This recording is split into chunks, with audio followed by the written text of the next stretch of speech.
মনে হচ্ছে এখান থেকে এরকম ভাবে কেটে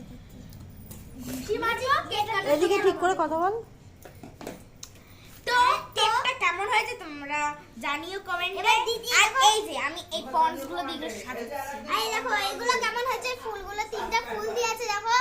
আমি একটু ক্যামেরাম্যানকে বলছি এই ফুলগুলো দেখাতে, দেখো কি সুন্দরভাবে দিদি লাগিয়েছে এগুলো।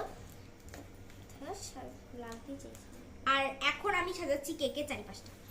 হ্যাঁ কেক যেন গলে না যায় এটাই ঠাকুরের কাছে কামনা। হ্যাঁ ঠাকুর। আর বাবাকে কি বলবো, বাবা তো কেক নিয়ে এসেছে, এবারে কি করব? কেকের মোমবাতি নিয়ে আসেনি বাড়ির। এটা ফেলে দিয়েছিস কেন? এর উপর রেখে কাট না এই দেখো এই জায়গার মধ্যে